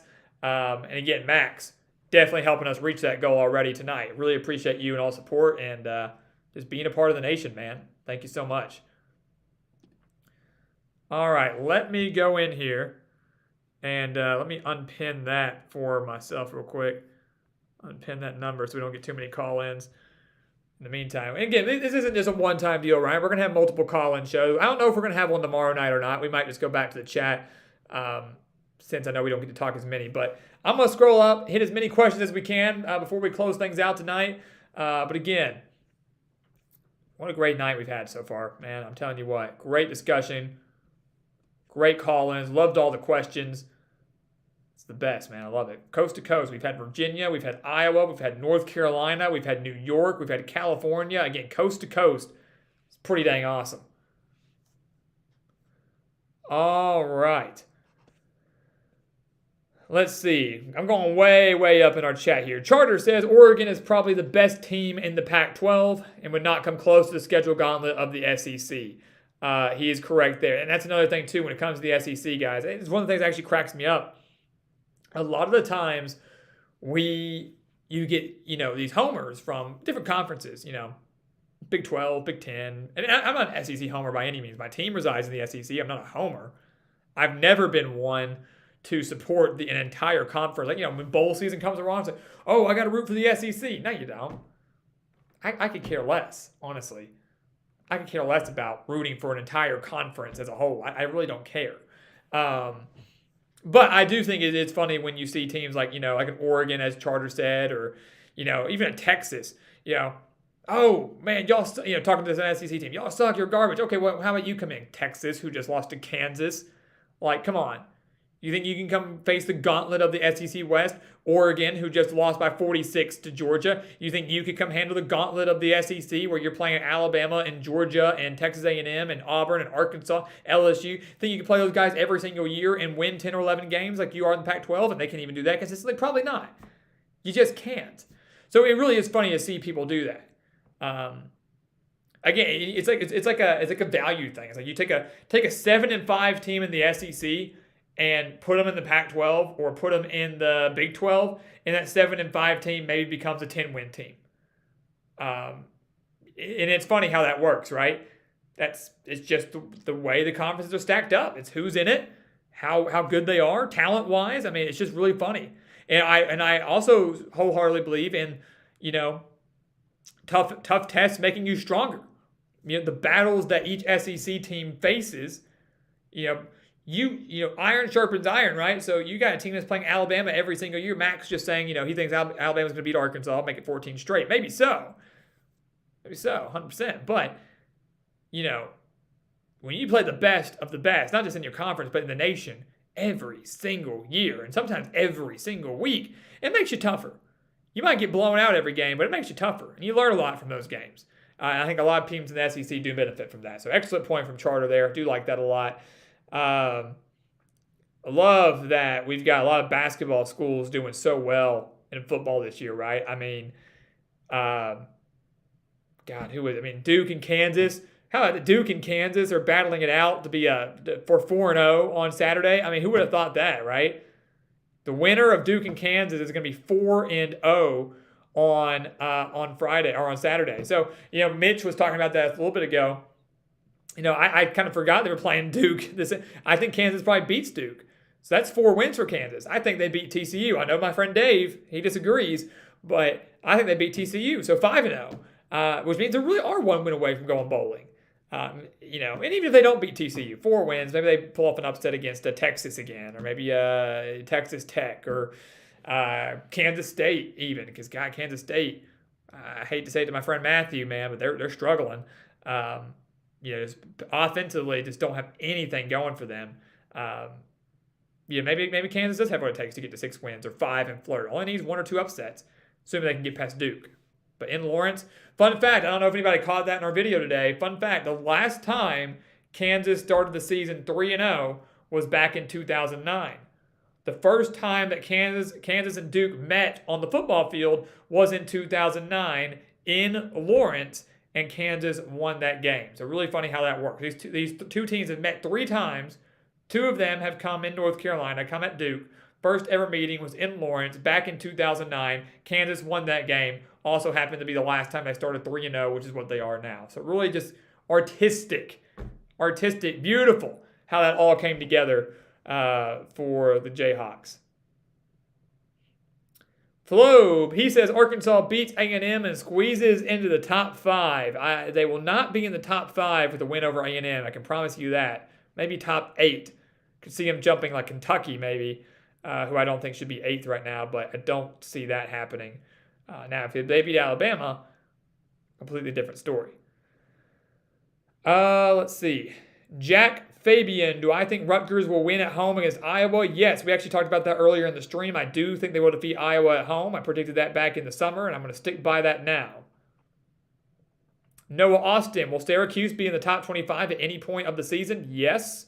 Well, I say that. They should be getting votes, right? I mean, depends on how many more games they win in a row. And how well do they start? They're 3-0 now, 4-0, 5-0. Where is Syracuse in the next few weeks?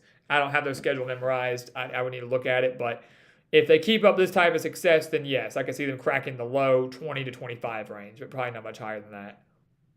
I know they had Virginia this week, obviously, as Jerry said, but I don't think I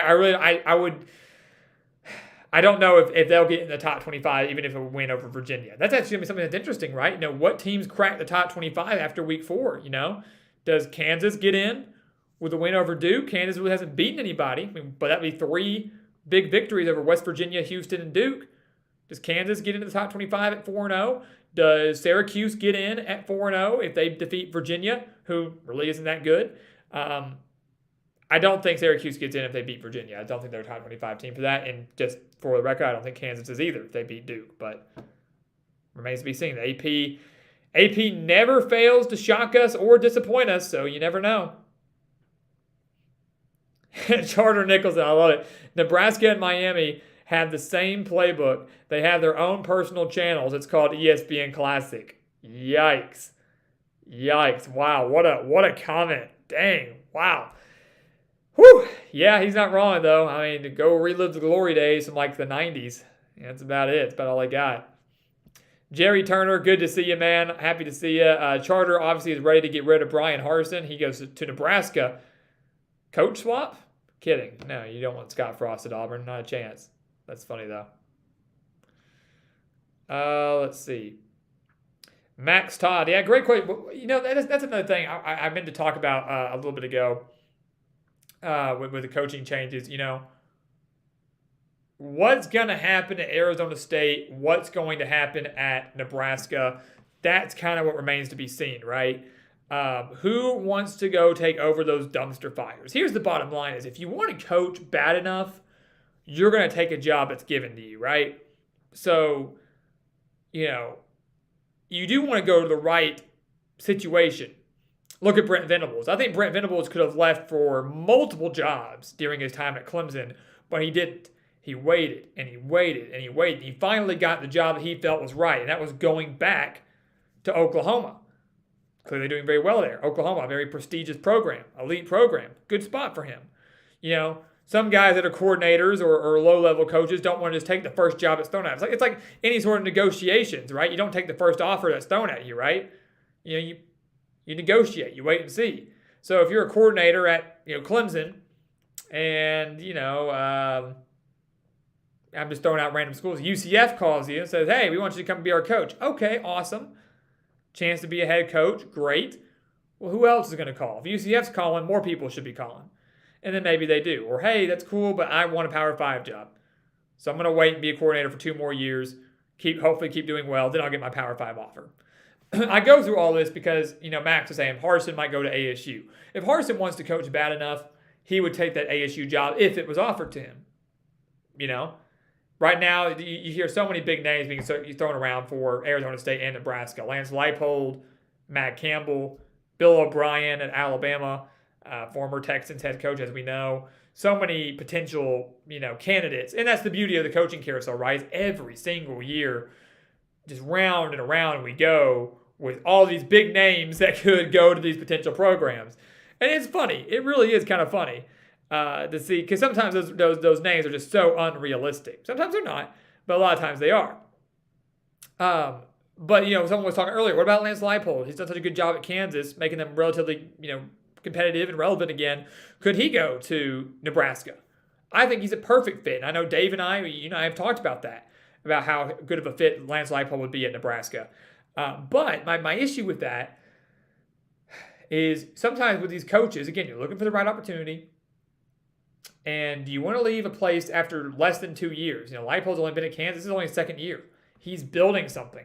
So do you jump ship after that short of time to go to Nebraska, which is attractive because it's a blue blood program, attractive because of its fan base and its money and its better conference and prestige? Or do you say, I'm good at Kansas. My family's happy here. I'm happy here. And I think I'm building something kind of special. I think that's something that Matt Campbell's done.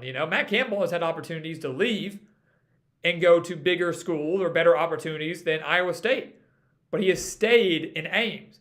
He has had faith in what he's building at Iowa State. And the last thing I'll say on that too, and that's something to really keep in mind because of the mind of a head coach. Do you want to go to a better program okay, give you an example, like Lance Leipold, sticking with him, Kansas. Kansas is thrilled right now. They're 3-0 for the first time since 2009. They're praising Leipold like he's the savior.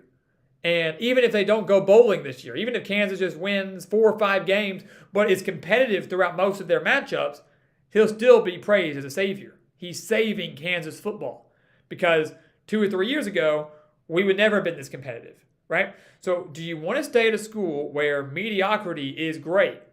Winning 7, 8 games is, the fans are thrilled. They're pumped with you. They're thrilled with you. And every now and then, maybe you have a breakthrough season. Every now and then, you win 10 or 11 games, flirt with the playoff, flirt with a conference title, go to a New Year's Six, whatever. Maybe once every 5 years, every 6, 7 years, you get to do that.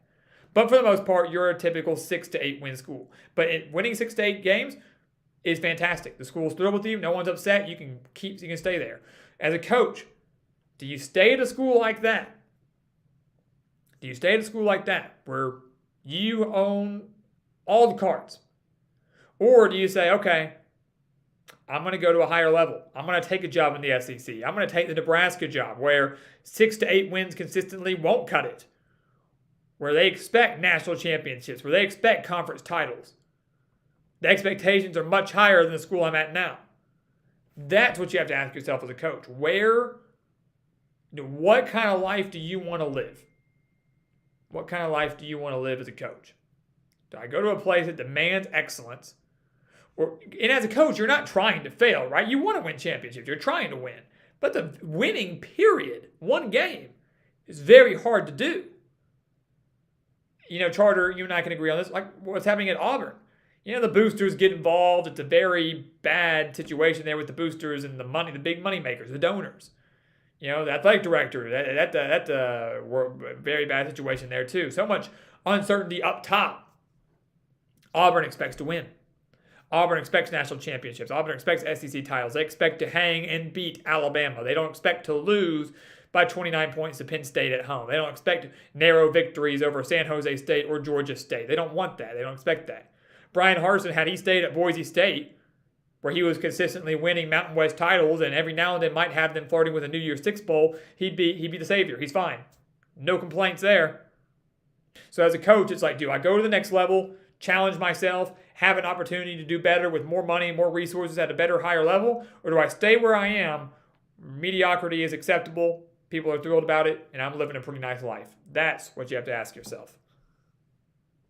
Long explanation there, but that to me is a very interesting thought process as a head coach.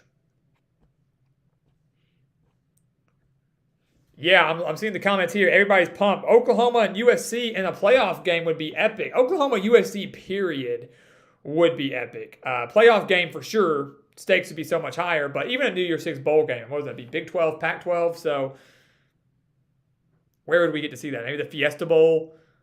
Maybe the Cotton Bowl. I don't know where we get to see that. Fiesta Bowl, maybe. I don't know. But, man, getting to see that in a bowl game would be pretty awesome. Lincoln Riley versus his former school. Man, what a game that would be. What a game that would be. Let's see here.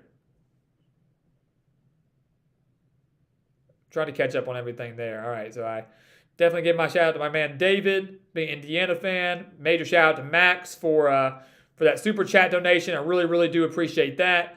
Let's see here. Trying to catch up. Stuart, or I think that's how it is. Stuart 4PF. Honest thoughts on Texas A&M and Arkansas. My honest thoughts, man, are genuine. Again, we're not biased here. We're never going to be biased here on the channel. Here's my thought, and we're going to have analysis on that game tomorrow, so I won't go too deep into detail. Texas A&M Arkansas prediction comes out tomorrow at 1 p.m. Central Time.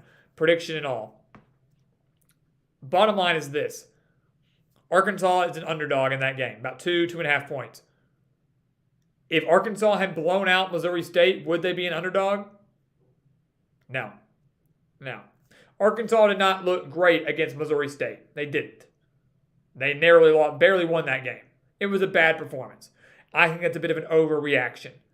I think people are overreacting to that narrow victory. Arkansas still won by 11 points. Still stayed as a top 10 team. And I look at these two teams because Arkansas has the better offense significantly. A&M can't hardly move the ball. And right now, what's A&M's biggest issue? It's quarterback. Haynes King, Max Johnson, Weigman. Who's going to be? I mean, they changed to Max Johnson. He wasn't even that much better last week against Miami.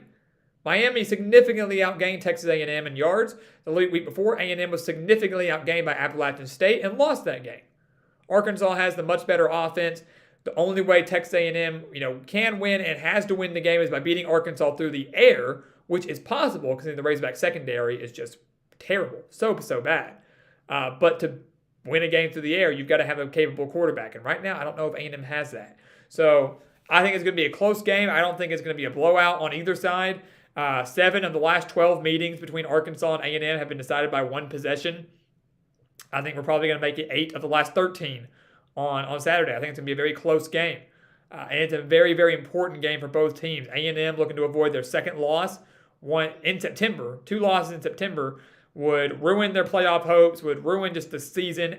Jimbo's going to be on the hot seat, especially considering they're probably going to lose to Alabama, could lose Mississippi State. I mean, if A&M were to start 2-4, even 3-3, it's pretty unacceptable for a team that, again, was a top 10 team to start and had playoff aspirations, which were ridiculous from the beginning.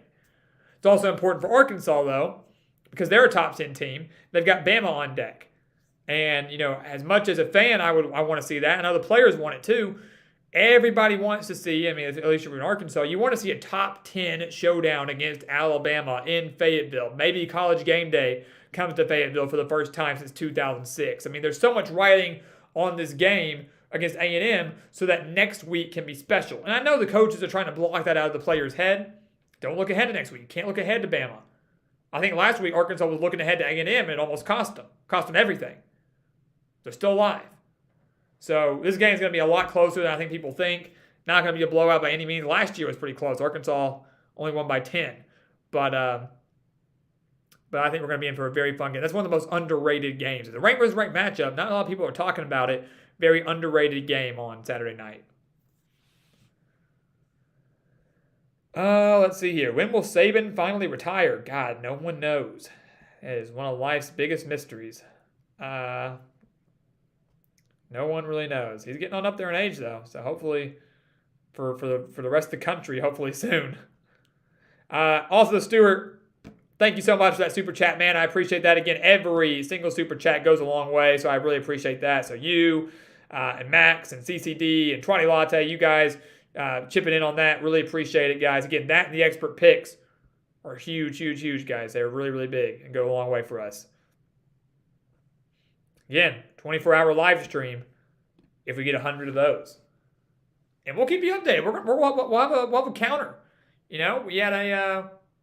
had one today. We brought a new member to the team today. I'm trying to remember exactly who it was. Let me pull them up real quick. Guys joined the website. We've had a lot of guys hop on the website and come in and become a member on the website, but we're not getting expert pick subscriptions. And again, we get that 24-hour live stream if we get 100 of those. And of course, we'll keep you updated on that. I know a lot of you guys have purchased, but again, we really hope that you take advantage of that. So we can not only that we can do that live stream, but that we can pump that back into the channel as well. But Stuart, I really want to thank you very much for that super chat. Are they better with Johnson in versus Arkansas? I don't think they're good with either of them. I don't think they're good with Johnson or Haynes King, but if I had to choose, I would choose Max Johnson. Let's see. Jerry Turner, interesting there. Yeah, that's interesting. Is it true you can't bet on college teams that are in your own state? In New York, you can't bet on Syracuse games. That's interesting. I've never heard that. But doesn't mean it's not true. As Swiss Whiskey says, his friends, big Swiss Whiskey, big Hog fan, love it. Appreciate you being here. They bet on Hog games every week. Yeah, I've got a bunch of friends. I'm in Arkansas too. They bet on Arkansas games every week too. So that's not entirely true. So it's not. I guess it's not a national thing, but that's an interesting rule in New York. Yeah, Anthony James. I like that comment there. That maybe Jamie Chadwell from Coastal Carolina will consider going to Arizona State. Again, there's a lot of big names that could, go to these big name schools. Right now, who's on the market, right? Nebraska's on the market. Arizona State's on the market. I believe that Georgia Tech easily could be on the market. I think it was Nick that we were talking to earlier talked about that. Georgia Tech could be on the market by season's end. Colorado easily could be on the market. We were talking about that, I think, with Anthony earlier about whether or not the Pac-12 success with all these new coaches could be maintained. Well, what about Colorado? They haven't really done much, but maybe getting a new coach in there could hopefully start to change things for them. I think Carl Durrell. Did y'all see the statement that was put out by their athletic director? It was like, yeah, we know we're 0-3, and we know we've gotten blown out in every game we've played, and we're kind of sorry about that, but anyways, come out and support us against UCLA this Saturday, and let's hope we get a conference win. Like basically saying, look, we know we suck, but right now we can't fire Carl Durrell because we don't have the money to do it, or we're just waiting for the buyout to happen to go down, and then we'll do it. So Colorado's probably going to have a new coach here pretty soon, especially if the Buffaloes finish like 1-11, 2-10, something like that. A lot of coaches on the hot seat, a lot of questions in college football right now, but a couple big name programs that are going to need some new coaches. Jamie Chadwell, leaving Coastal, easily could be one of them. Let's see here. CCD asked the question, what are the odds Kansas is in the top 25? They beat Duke by 20. Don't think it's going to happen. Even if they beat Duke by a significant margin, probably not going to be in there. Would probably need one more win for Kansas. So a 5-0 start to really get. They're getting a few votes right now in the top 25, but barely. I don't think they're going to have enough because there's just too many teams ahead of them right now, even the ones receiving votes that I think are better than Kansas that would get in there before they do. Still 4-0, that would be phenomenal. Flying Blind, Swiss Whiskey, love getting all the Hog fans in there. Kenneth, I think it's a Hog there, is that right? Kenneth Hatter, looks like he has some Hog fans, Hog there. Chris Wilson, talking about Arkansas there. And Doug Arby, good to see you, he's App State fan, saying that Arkansas Liberty could be a good game. Yeah, that's going to be the first game of November. Should be a lot of fun. Hugh Freeze making his return to the SEC country. Let's see.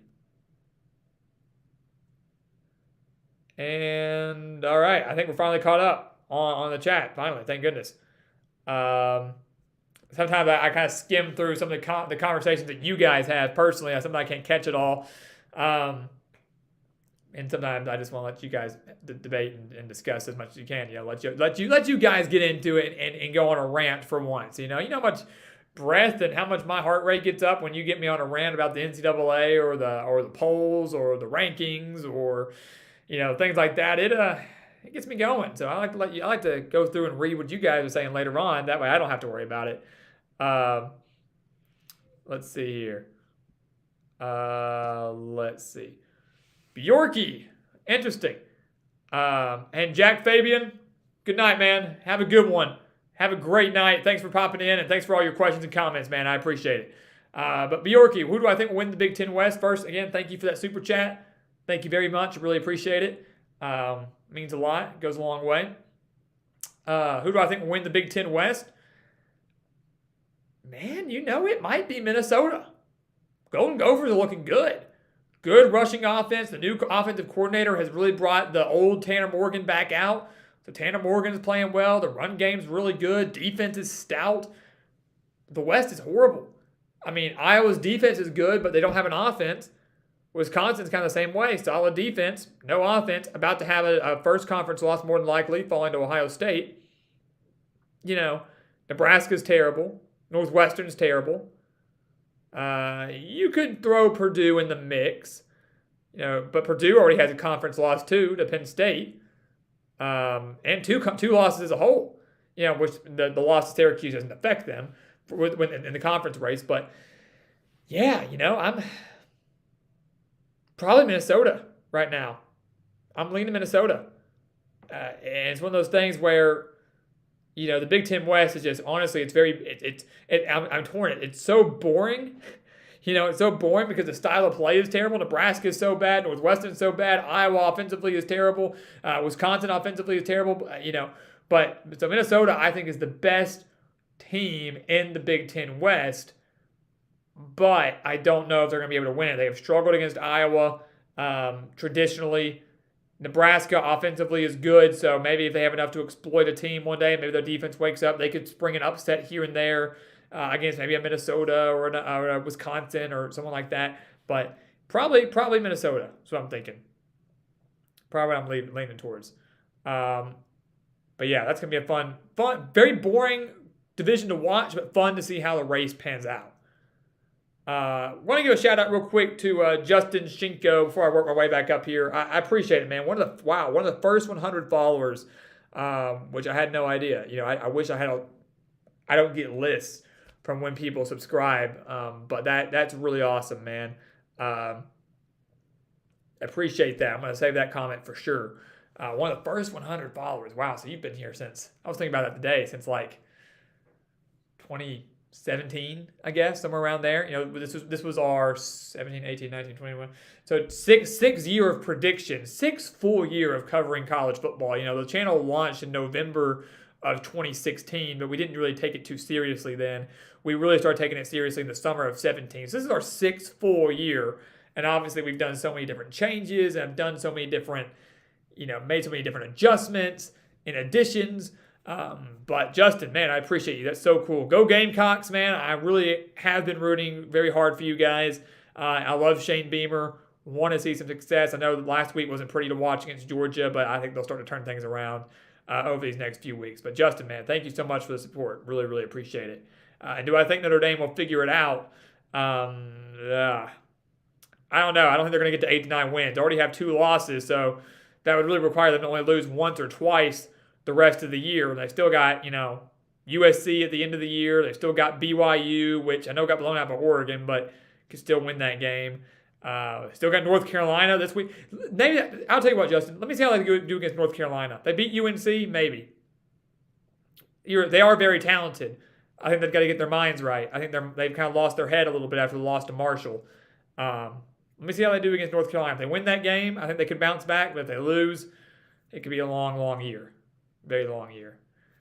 Real quick, last few. Kevin Hensley, do I think Slusher coming back will clean up the Arkansas secondary? It won't clean it up entirely, but it will give them a very big boost that they've needed. I mean, the Arkansas secondary has just been depleted. Losing Jalen Catalon was a huge loss for them. Losing Slusher for a couple weeks due to injury was a huge loss for them. So they're putting guys back there that really weren't supposed to be playing.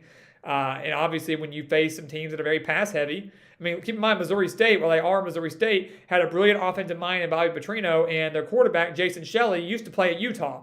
So it wasn't just some random FCS quarterback, some one-star recruit out of high school. He was a Power 5 quarterback at one point in time. Again, no really excuse for that, but Arkansas has been very depleted back there. So getting Slusher back, a very experienced defensive back, should definitely help them. And of all the times for him to come back, this week against A&M was definitely the time. So I'm very, very happy about that. CCD, my top 25 for Kansas, possibly. Let's see how bad they beat Duke.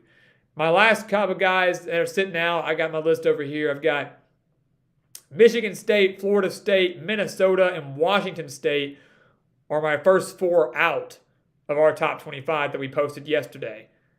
Doesn't mean that teams that we did not list couldn't jump them for higher quality wins or margin of victories, or maybe those teams lose. You never know. I still think Kansas probably needs 2 more wins, 5-0, to get into my top 25, but you never know. Any given Saturday, we have no idea what's going to happen this weekend. The last 2 weeks have been pretty wild, so I wouldn't rule it out. Would not rule it out. Let's see.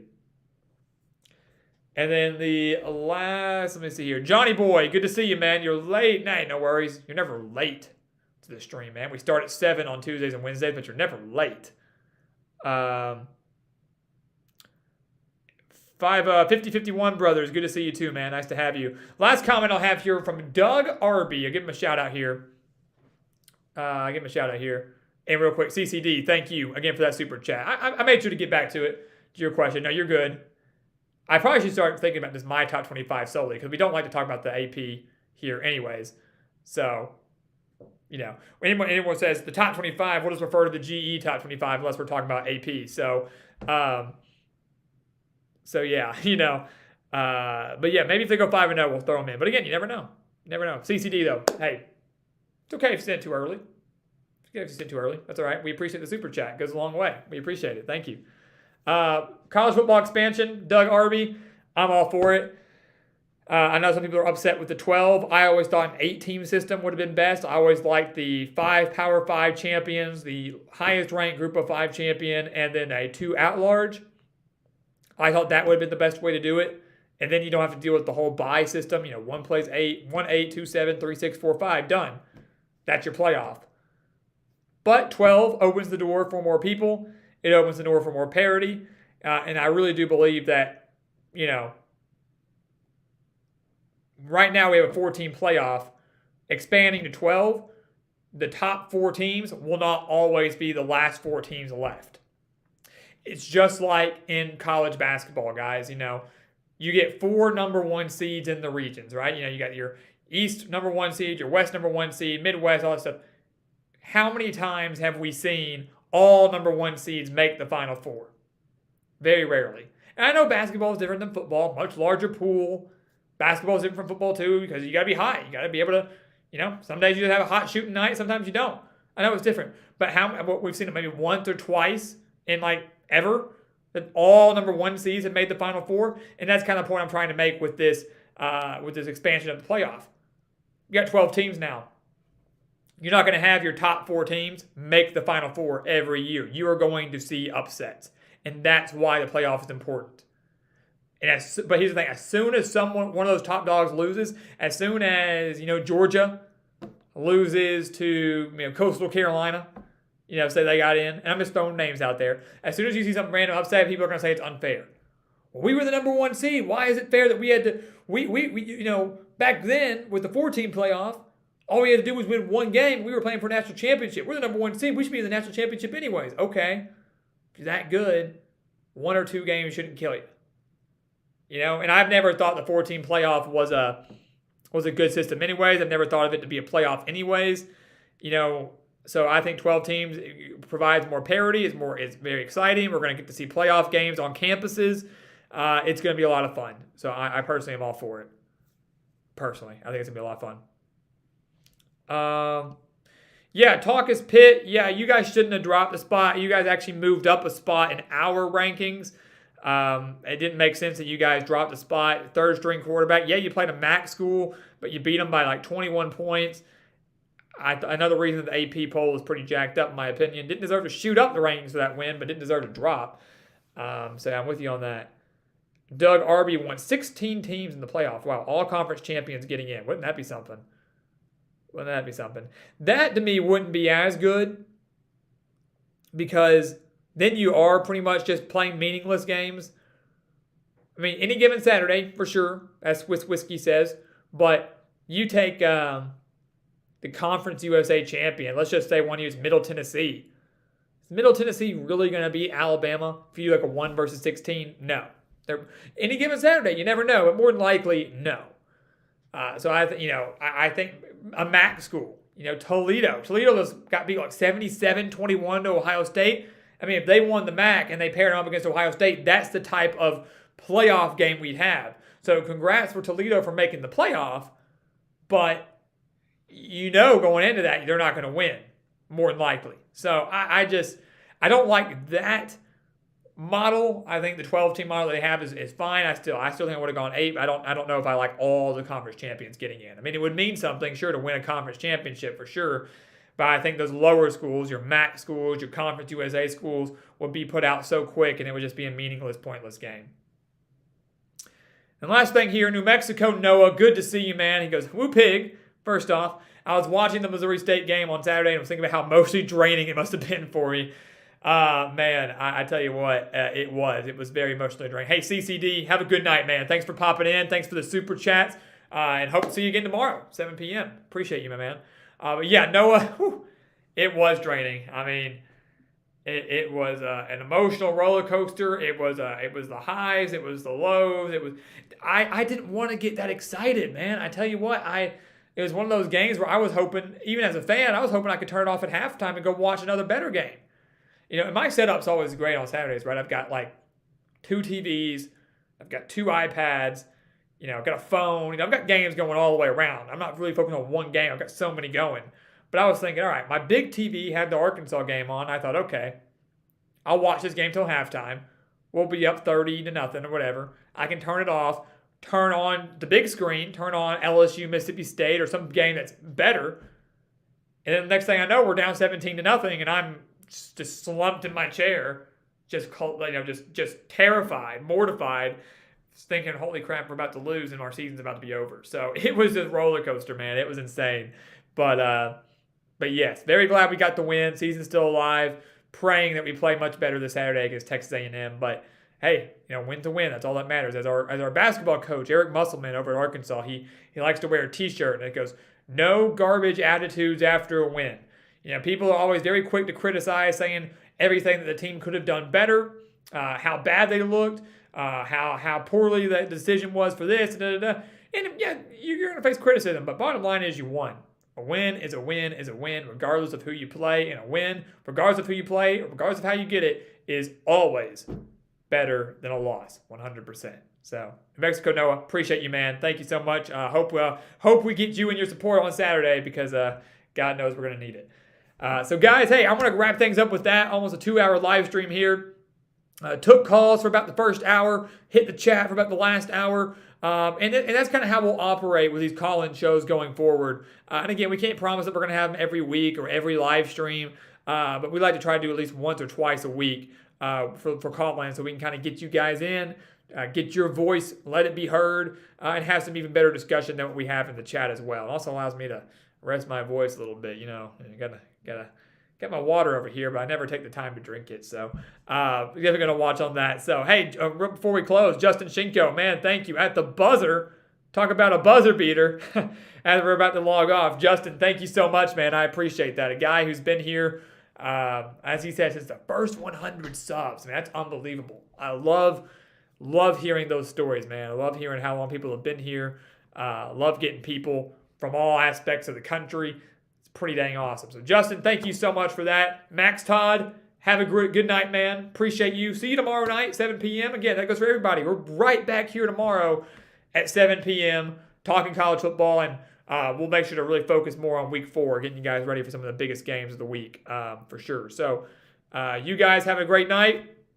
Justin Shinko, I'm going to give my shout-outs, my nightly shout-outs. Thank you so much again for all of you that have done the super chats, all of you that will buy the expert picks, subscribe, like, whatever you do. We appreciate all your support. So Swiss Whiskey, Max Todd, Justin Shinko, Doug Arby, CCD, my guy Dave, Charter Nicholson, Talk is Pitt, Johnny Boyd, Max Todd, as we mentioned, Jerry Turner, Doug Arby, Scotty B, who was on here earlier, Eli, Anthony James, Cyclone Mitch, Eddie, all of you guys that have called in, Stuart, 4PF, Jack Fabian, Bjorky, all of you guys. Thank you guys all so much. I really, really appreciate it. Thank you guys so much for joining us tonight.